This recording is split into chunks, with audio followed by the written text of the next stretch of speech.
T'as raison. Je vais finir comme ça, mais c'est beaucoup J'ai rigolé. Hey! Ok, donc aujourd'hui on se retrouve avec une nouvelle vidéo avec Flavie qui va vous parler de son DUT parce que j'ai vu que vous avez beaucoup de questions sur le DUT TC et je comptais faire une série de vidéos avec pas mal de formations. Donc aujourd'hui Flavie, tu voudrais me parler de ta formation qui est le DUT Chimie. J'ai préparé une liste de questions par rapport aux questions que vous m'aviez posées.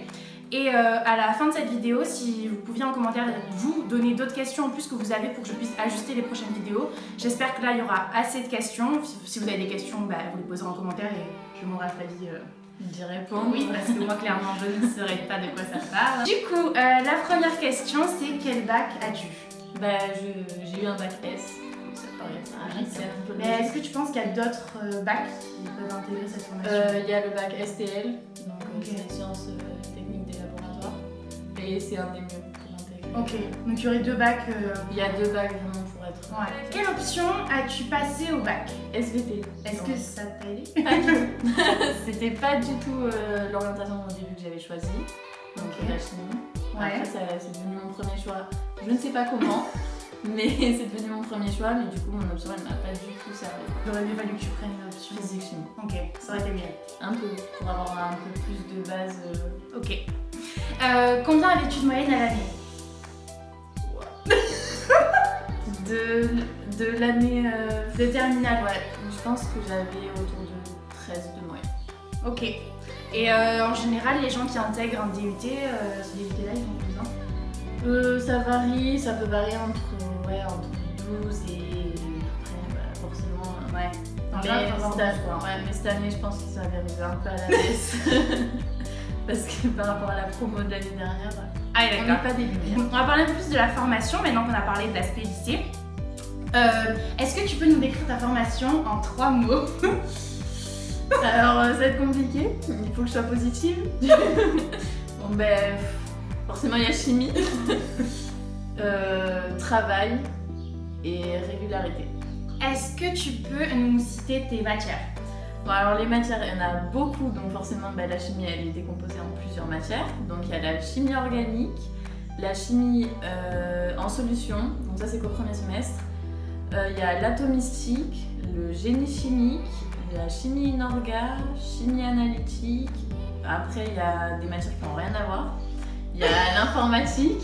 Ouais, mais tout le monde a l'info un peu. Oui, pour avoir les bases. Ouais. Bon après ça dépend les DUT, en physique ils sont pas pareils, mais en chimie, l'informatique. Après on a expression, communication et PPP. Ça je trouve ça vraiment étonnant. PPP, et ça y est pratiquement tout le monde là, PPP. Ouais, mais expression com c'est pareil, puisque nous on a besoin de savoir présenter des projets en chimie, de savoir parler en public et tout. Ok. On est obligé de faire des expressions. Ouais. Ensuite, on a forcément de l'anglais. Ouais. Après, vous avez une deuxième langue ou vous avez... Non, c'est en option. Okay. Après, on peut en prendre pour gagner des points. C'est pas mal. Faut en prendre une. Tu peux facilement gagner des points. Faudrait penser à prendre une deuxième langue. Faudrait vraiment prendre une option, c'est pas mal. Voilà, après, optique et électricité, donc voilà, parce qu'il nous faut un peu de physique. On sait pas pourquoi, mais il nous faut un peu de physique. Tu sais quoi? Ça consiste en quoi? Donc, électricité, c'est tout ce qui est les circuits. Donc, rien à voir avec, pas grand chose en tout cas avec la chimie. Ouais. Et après l'optique c'est tout ce qui est rayons, transmission de la lumière. Ce qu'on a fait un peu en première. Exactement. Ok. C'était sympa ça en vrai. Oui. Après ça dépend du prof, mais oui sinon c'est... Ensuite, est-ce que d'ailleurs tes matières changent du premier au second semestre? Ouais, il y a des matières qui disparaissent entre guillemets au deuxième semestre. Et il y en a qui apparaissent au... Ok, t'as des exemples? Par exemple, on avait de l'atomistique au premier semestre. Et donc elle est partie après au second. Et on a eu de la thermodynamique. C'était sympa.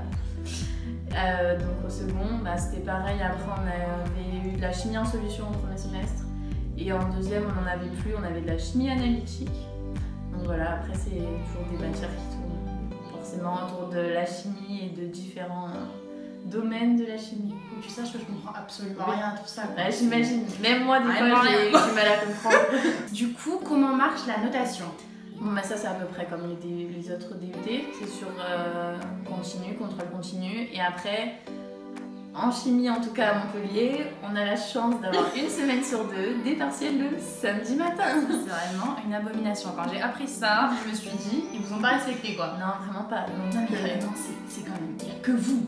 Oui. Après, au deuxième semestre, il y en avait d'autres DUT qui avaient ça aussi, mais au premier et deuxième semestre, il n'y a que les chimiques. Le non-respect est présent. Hein. Voilà. On a un emploi du temps un peu bizarre, donc forcément, il n'y a pas de place pour le mettre ailleurs, donc on le met le samedi matin.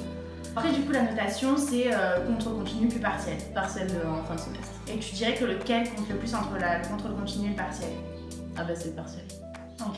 Enfin, c'est le double. Ah ouais. Des fois, il y en a, c'est le double. Parce que souvent, on a des partiels de 45 minutes. Ouais. Voilà, dans le semestre, et après, c'est 1h30 à la fin. Comment est-ce que tu dirais qu'est le rythme de travail par rapport au lycée? Bon. Bah alors le rythme, il est sympa quoi. Il est là, on a un emploi du temps plutôt chargé qui va jusqu'à plus de 35 heures par semaine. Et sachant que ça t'aide pas du tout du coup pour les révisions, à part si tu veux, enfin tu peux bosser énormément en TV, mais il faut que tu bosses énormément à côté. Ouais. Faut rencontrer la BU, c'est sympa la bibliothèque C'est hyper sympa. C'est plutôt pas mal. Celle de Montpellier est vraiment bien. Elle est au top. Du coup oui, c'est très intense. Ça n'a rien à voir avec le lycée. Au lycée, à peine tu suivais les cours un minimum, tu faisais les exercices chez toi, c'était bon. Là, rien à voir. Si t'as pas compris, t'es mort. C'est vrai que toi, t'as vraiment bossé de ouf au premier semestre. Ah oui, 22h30, la veille, elle ferme. Alors, Fanny, t'es où? Je suis à la BU. Je suis à la BU. Il est 22h30. Ah, les vacances à la BU, s'il te plaît. Oh putain. Le week-end à la BU. Alors, moi, vraiment, c'était genre. Je travaillais tous les soirs, 1 heure ou 2, c'est vrai, en plus. Ah, bah, salut le chien. Nickel. Et 1 ou 2 heures, tu vois, le soir. Mais du coup, moi, mes week-ends, genre. Enfin, franchement, je parlais pas grand-chose, quoi. Alors que pas du tout, hein. On sortait des cours, il était 6h30, on allait à la BU jusqu'à 22h30. Ouais, c'est chaud. Après, je pense qu'il joue dans les DUT aussi, c'est que toi, t'es à Montpellier, moi, je suis à Béziers, et Montpellier est plus côté que Béziers. Ouais. Donc, on dit que des fois, le niveau est plus élevé. Après, je sais pas si c'est véridique, bah, parce que déjà, on n'a pas les mêmes formations, on fait pas les mêmes choses. Et je parle avec Loane qui est en DUT GEA, et elle, on travaille à peu près de façon équivalente. Donc, et pourtant, elle est à Montpellier et je suis à Béziers. Je sais pas si ça joue, que ce soit la formation ou... Ok, donc le rythme globalement il est beaucoup plus intense. Ensuite, par rapport au lycée toujours, en quoi est-ce que tu penses que l'encadrement est différent? Ben, au DUT, enfin avant quand j'étais au lycée, on m'a dit que le DUT était hyper encadré, qu'on quittait pas trop les bancs du lycée, c'était un peu pareil. Au final, pas du tout. Au final, bon, les profs ils sont là, en tout cas en chimie, à Montpellier, ils sont là pour vous casser. Pour vous dire qu'en gros vous n'y arriverez jamais et que si t'as pas assez de mental pour le faire, t'es mort. Ah, t'es les amphis, si tu veux pas aller en amphi, tu vas pas en amphi. Ah, nous ils font signer. Ah ouais, oui, ils font signer. Oui. Ah ouais, donc toi quand même c'est encadré quand même. Ouais, enfin c'est encadré, t'es obligé d'aller en cours quoi. Oui. En dehors, enfin si t'as besoin et tout, certains profs te disent ah non, on n'a pas le temps, rien. Ouais. Oui, après c'est sûr que les profs ils sont moins dispo par exemple après les cours. Après quand il y a un cours qui est terminé, tu vas pas forcément parler au prof parce que lui il doit aller à sa réunion, à son machin. Non, pas forcément, c'est juste que... Ah ouais? Non, il y a des profs qui font que... Ils préfèrent aller prendre un café que de se profiter. Ouais. Quand tu vas dans les études supérieures, les profs de prépa je sais pas parce que peut-être qu'ils font cours. Si c'est parce que c'est... Ouais, prépa c'est... Voilà. Mais en DUT, le problème qu'il peut y avoir c'est que comme c'est des gens qui travaillent à côté, qui ont une vie à part être prof, et bah... Surtout que prof c'est un second métier. Hein, oui voilà, c'est leur second métier, du coup c'est un truc qu'ils mettent mais à côté pour un complément de revenu et tout. Ils n'ont pas tous la pédagogie qu'un enseignant en lycée ou en primaire avait, à être là et à vous monter, à vouloir vous aider et tout. Eux ils font leurs cours, certains, et ils se taillent. Ensuite, je t'ai demandé du coup de me montrer un emploi du temps cheap. On va prendre un emploi du temps sympa, parce qu'il y a un partiel le samedi. Donc un emploi du temps typique en DUT chimie. Bon après au début vous allez espérer que ça sera un petit emploi du temps parce qu'au bout, genre tout le mois de septembre, ça va, c'est tranquille, vous n'avez pas cours soit le matin, soit midi pour certains jours. Après arrive le vrai emploi du temps. Non d'accord, c'est ouf. Au début t'as rien. Ah, c'est tranquille, c'est les vacances. Pour un emploi du temps typique, moi personnellement le lundi matin j'avais 3 heures d'amphi. C'était sympa, ça faisait de 8h15 à 11h45. Voilà, ça c'était un peu le matin sympa. Après l'après-midi, souvent moi j'avais des TD. Donc après ça dépend de tous les TD et tout. Mais moi en gros le lundi après-midi c'était les TD. Donc le mardi c'était pareil, on commençait à 8. Ah d'ailleurs en chimie on commence très souvent, soit 8h15, soit 8h30. Jamais à 8h. À part quand on est si, ah si, moi je commence à 8h. Et tu finis à quelle heure du coup? Très tard, parce qu'en fait on a des pauses d'1 quart d'heure entre chaque TD ou entre chaque truc. Ah ouais, tu m'avais dit que vous avez ça, c'est vraiment la merde. En fait ça sert à rien parce que ça nous fait perdre du temps et c'est donc pour ça qu'on a les partiels le samedi matin. Du coup le mardi c'était tout le temps, le mardi matin on avait 2 du coup TD, on peut en avoir que 2 vu que nous commençons à 8h30 et nous finir à 11h45. L'après-midi on avait la chance d'avoir informatique. Le mardi après-midi c'était souvent informatique et après on avait un autre TD, donc là en l'occurrence c'était anglais. Donc 2 heures d'anglais et 2 heures d'info. C'était bien. Le mercredi matin c'était réservé aussi pour notre TD, en tout cas au TP encore. Donc, voilà. Hein. Et l'après-midi c'était encore 3 heures d'amphithéâtre. Donc le jeudi matin pareil, de 8h30 à 11h45 on avait TD. L'après-midi on avait TP. Voilà, c'était un jeudi typique. Pareil le vendredi c'était la même journée que le jeudi. Juste les matières qui changent mais c'était la même chose. Et après, le samedi matin, une semaine sur 2, on avait 2 partiels. Quelles sont les qualités primordiales pour ta formation? Bon alors déjà, il faut savoir travailler tout seul. Ouais. Se motiver tout seul pour bosser et pas se dire oh bon c'est bon, on va le temps de le faire un peu plus tard. Non, vous n'avez pas le temps de le faire un peu plus tard, sachez-le. La régularité, c'est obligé. Tu peux pas te dire oh je vais pas faire ça aujourd'hui, je le ferai demain, repousser, c'est impossible. Enfin, avoir une qualité c'est aussi aider les gens. Ne veux pas les, si tu t'envoies un qui est dans la merde. Ouais. En tout cas moi c'était ça dans mon TD, il y en a d'un qui est dans la merde et les autres qui étaient un peu. T'es obligé de faire un truc en groupe, parce que t'as des travaux en groupe et tout. Ouais. Et même quand c'est des travaux pas en groupe ou que tu vas à la BU, t'es obligé de travailler avec les gens. Ok. Donc t'es obligé d'être social et d'aider les gens. Enfin moi en tout cas, si j'avais eu les compétences pour aider les gens, je l'aurais fait. Comment est-ce que tu décrirais l'ambiance de ton DUT? Après, il faut savoir que ça va changer à mon avis selon chaque ville et chaque promo. Mais moi, on en avait parlé, on l'avait remarqué, il y a quand même des élèves types un peu. On voit qui c'est qui en chimie. Enfin, en vrai, pas trop. Parce qu'il y a des formations qui se ressemblent aussi. Ouais, parce que voilà, parce qu'on a les génies bio, on a les mesures physiques. Voilà. Parle-nous un peu de genre l'ambiance, comment tu l'as vécu d'un élève type, est-ce qu'il est sympa? Dans ma promo, il y avait des élèves type je vais être le meilleur et je suis capable d'écraser les gens pour être le meilleur. Nickel ça. Donc ceux-là, je les ai pas trop aimés quoi. J'ai un peu du mal parce que c'est pas trop ma mentalité. Et donc après, t'avais le TD4. Donc c'était mon TD, où on était tous dans la même merde, donc on était tous solidaires. Là, ça rapproche. Puis après j'ai rencontré d'autres gens aussi dans le département, grâce à des potes que je connaissais déjà d'avant. Et du coup j'ai rencontré d'autres gens très bien aussi. La dernière série de questions, je vais te demander quelle suite d'études est envisageable avec ton DUT. Alors du coup avec un DUT tu peux être technicien supérieur de chimie.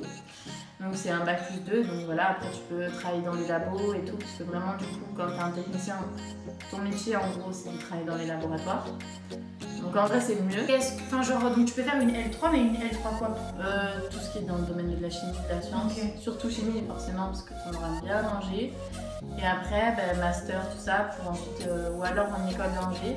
Ouais, tu peux intégrer une école d'ingé? Tu peux mais il faut être le meilleur aussi. Ouais. Il y en a qui arrivent à même intégrer l'école nationale de chimie. Là c'est très dur aussi, en gros il faut être le majoron de la promo. Ouais, question pour toi, est-ce que tu comptes continuer? Ah vraiment pas. Ouais, je le savais hein. C'est tout réorientation. Et tu as fait loin de la chimie. Tu as fait donc licence pluridisciplinaire, donc c'est une nouvelle licence pour faire institutrice, donc ce que je voulais faire depuis que je suis petite, que j'avais un peu oublié parce que je voulais être dans le domaine scientifique. Mais en fait non. Du coup pluridisciplinaire pour finir normalement institutrice à la fin après avec un bac tout ça. Du coup tu reviendras nous expliquer ça l'année prochaine. Exactement, quand j'aurai fini ma L1 si je l'ai.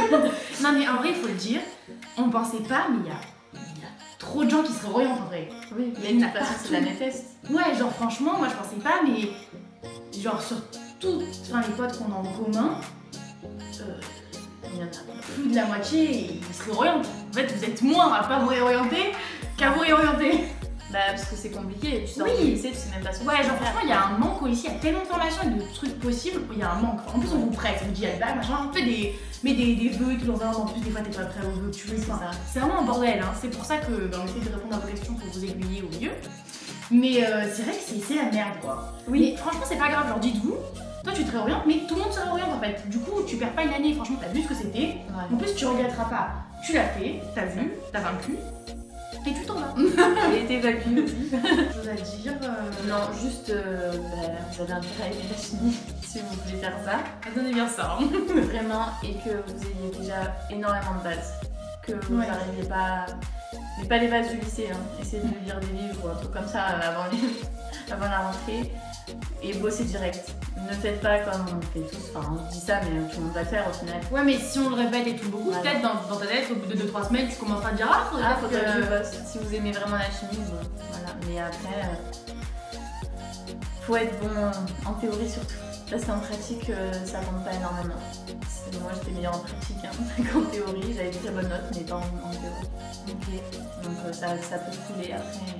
Mais après, faut aimer la chimie, hein. Vraiment aimer. Donc voilà, j'espère que Flavie aura répondu aux questions que bien que je lui ai posées, hein, parce qu'elle est pour rien, la pauvre, c'est moi qui ai mis la liste de questions. Et j'espère que ça vous aura aidé. Si vous avez d'autres questions, posez-les en commentaire et Flavie y répondra, parce que moi je m'en aurais aucune idée. Et l'année prochaine, je compte bien faire une vidéo avec elle pour qu'elle vous raconte sa nouvelle formation. Et du coup, abonne-toi à la chaîne pour voir des prochaines vidéos sur les formations, parce qu'il y en a une flopée qui vont arriver. Like cette vidéo si t'as bien aimé, et on se retrouve très prochainement.